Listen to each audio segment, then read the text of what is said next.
Today we're going to be checking the levels on all the fluids in your car. This is helpful if you're if you're just checking your fluid once a month, just to check that everything is working properly and that you're not going to encounter any issues. Sometimes if you want to take a long trip, you want to check all the levels for the fluids so that you don't encounter any issues along the trip. So this is a 2010 Honda CRV. The way that you check the engine oil is that, well, this is your engine, this is the oil cap. On your oil cap, you're going to notice that it has a label on it, and it tells you the type of oil that you can add to it. Manufacturers of the car normally put in the type of oil that you need to add. So this is 0W20. So that means that when you're adding oil to this engine, this is the type of oil that you got to add into it. And this right here is the oil, the dipstick for the oil. And this is where you check the oil level, and you just pull this off, and I'm going to show you how to actually check the level for it right now. So to check the level for the oil, first take out the dipstick, and then what you want to do is you want to wipe it off with a clean rag. So in this case I have a napkin. So what I'm doing is I'm wiping off the entire dipstick, just to remove any oil splash on the dipstick so it doesn't give me any wrong reading. And you see right here at the end of the dipstick, let me see if I can focus on this. Let's see.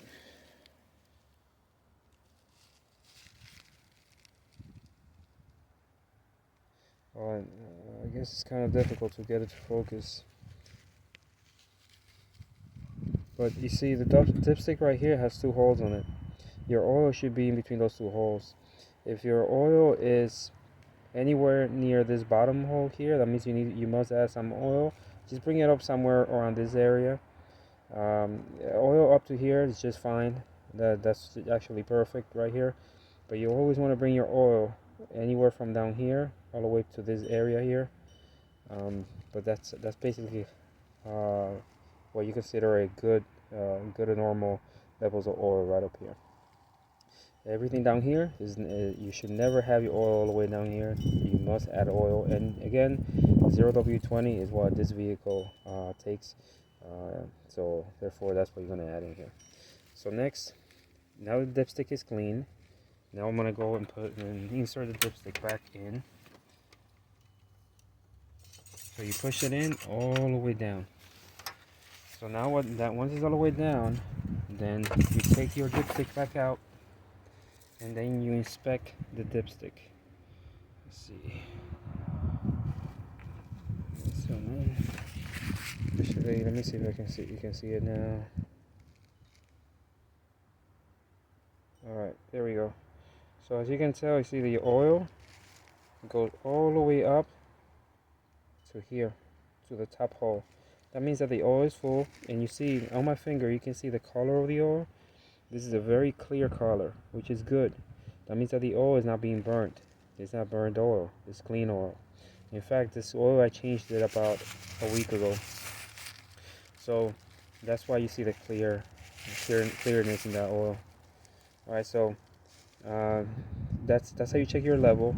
I found that the oil goes up to here. After that, it becomes dry again, the dipstick. So that's how you know the oil level is right on the top hole here.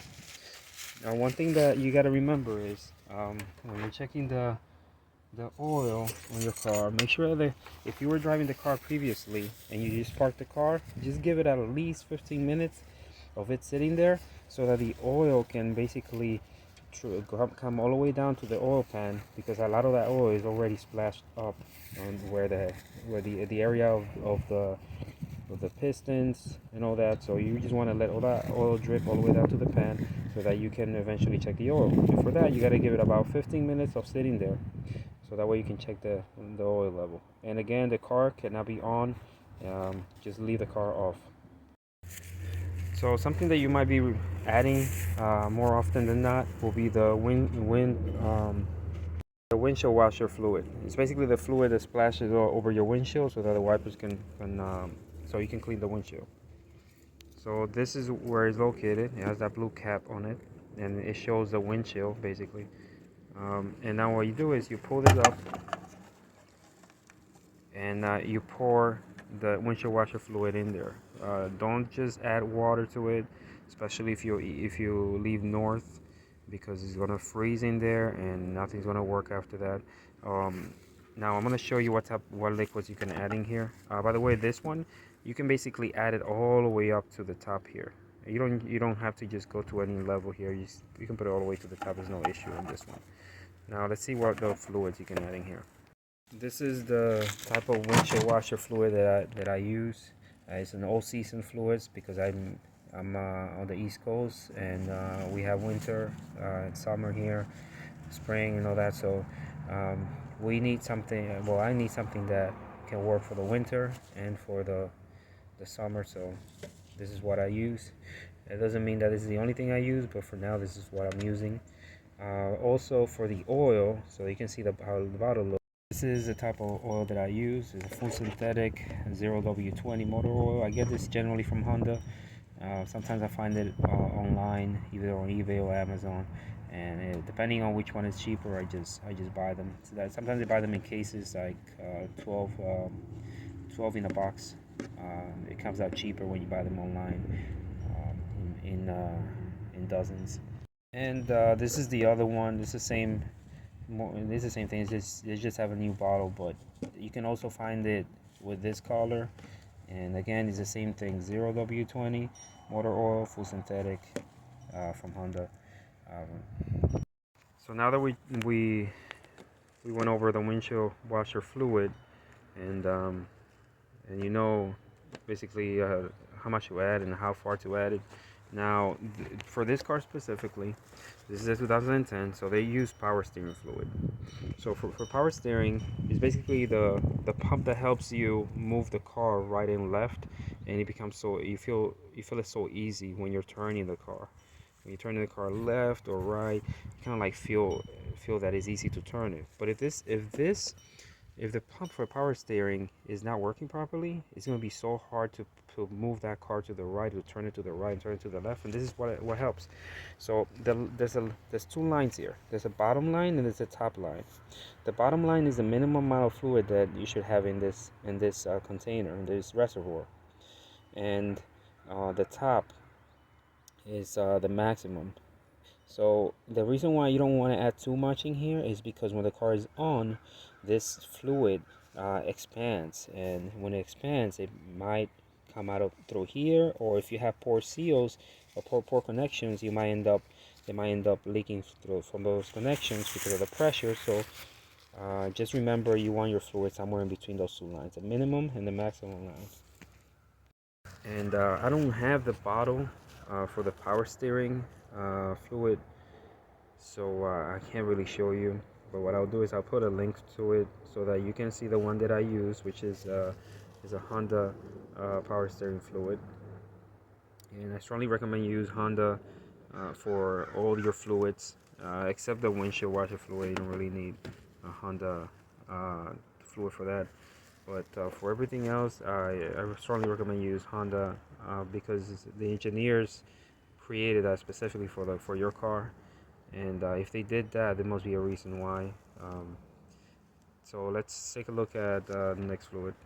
Now in here is where your coolant is. This is what cools down your engine, circulates throughout your engine, and it keeps it from overheating. So now if you've driven your car, do not open this. I repeat, do not open this, because in here there's a lot of pressure and the coolant is very, very hot, and it's to a point that if you open this, it'll basically splash a bunch of fluid over you and you're gonna get burned. And yeah, believe me, I'm pretty sure you don't want that. But once this car is cool, then you can open this and take a look inside if you want to too. So you can either add fluid if it's very low, or what you can do instead of this is come directly to here. This is your reservoir port for the coolant, for the engine coolant. So here you can open this cap, and in here, it's really hard to see in here, but in there is where your coolant is. And if you look on the side of that reservoir, you should be able to see lines. So you see this line down here is the lower line. That's the minimum level for the coolant, and this line up here is the maximum line. That's basically when you fill this up, you want it as full as that line. A little bit over is fine, but don't put it all the way up here. So just make sure you add coolant up to the maximum line here, and that's fine. You don't have to add any coolant in the reservoir. Generally, the reason why you might want to add coolant in the reservoir is if you're replacing the coolant in your car, and you want to fill up the radiator, then you can do that. You can use this cap here to fill up your radiator, and then you add coolant into the reservoir, but that's for another video.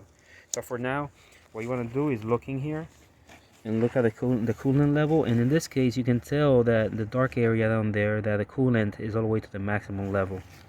So coolant level is good on this car. We check the oil level. Oil level is good. Power steering level is good, and windshield washer fluid is good. And I'll show you the type of coolant that I'm adding to this car. This car takes the type 2, which is a 50-50 preluted antifreeze, and it says here do not add water to it because it's already mixed.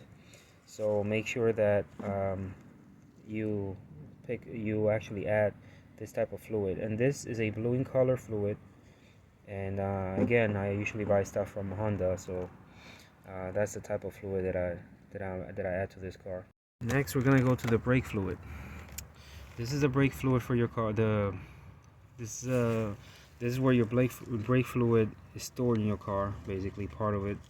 And on top of it, you have this yellow symbol here.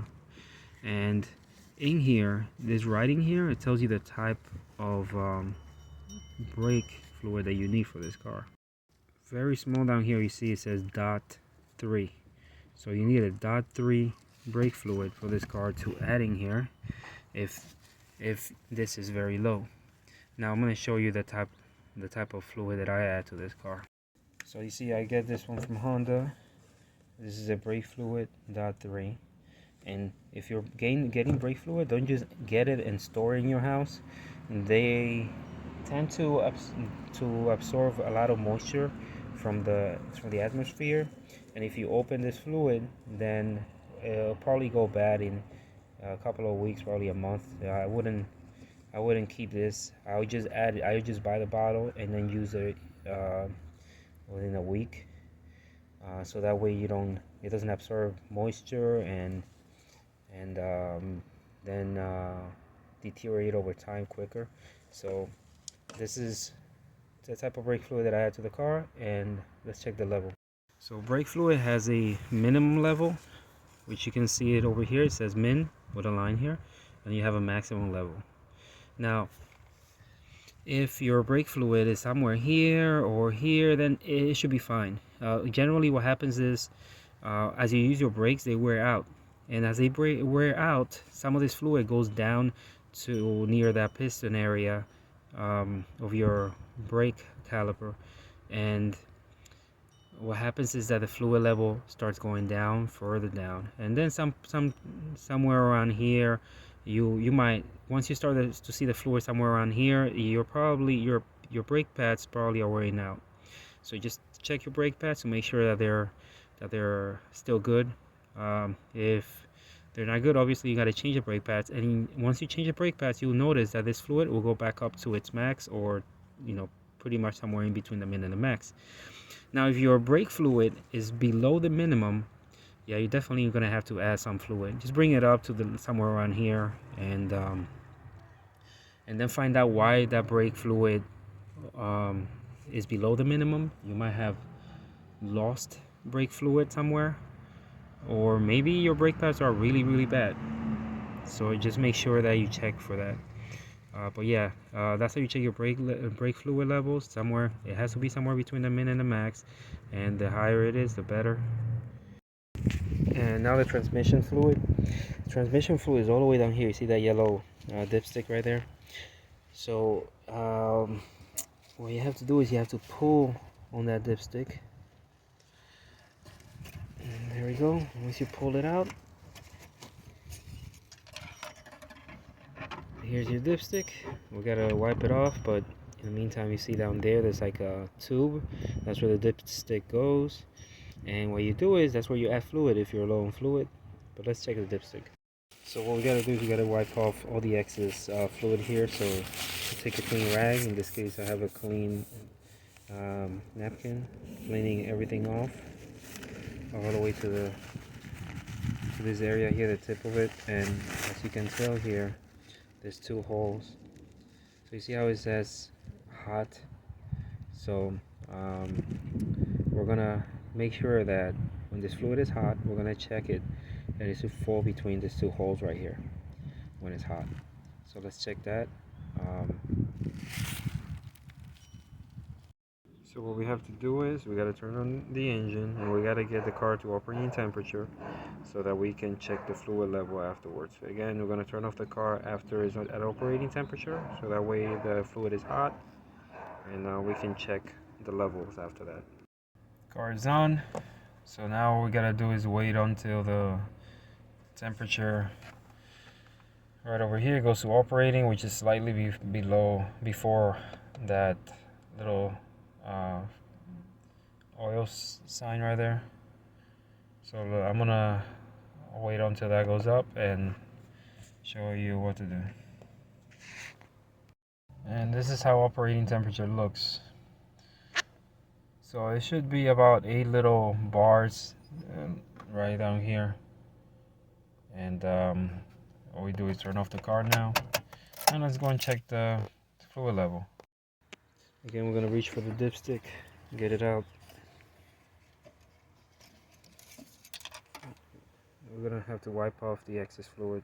So we go here and we wipe it off with a clean paper towel or rag. See, it's all now dry. So now we're gonna insert it back into that, the hole for the dipstick. So we go right in here where the hole is. We insert the dipstick in here.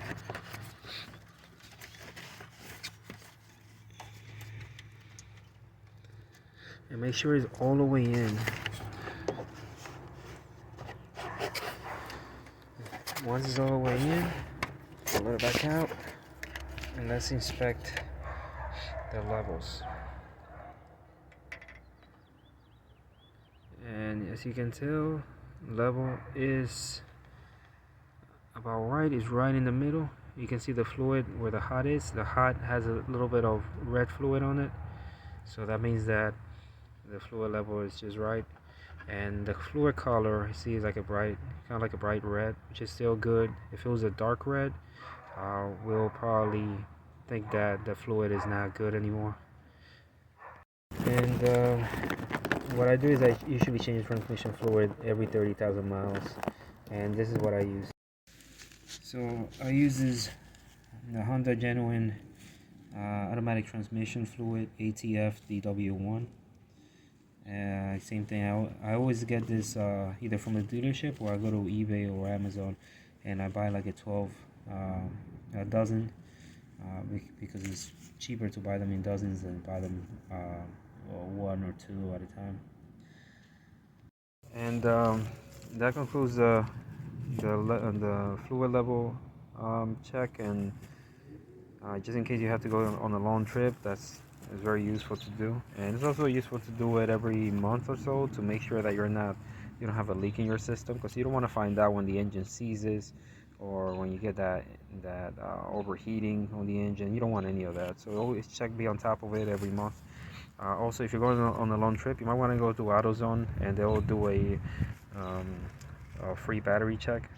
And that way, if the battery is not good and you go to a place where it's very cold, you don't want it to die on you, and you're not going to be able to start a vehicle. So something that you can do just before you head out on the trip, just go to AutoZone and see if they can do a check. They do it for free, so it helps. I hope this helped. If it did, thumbs up and take care.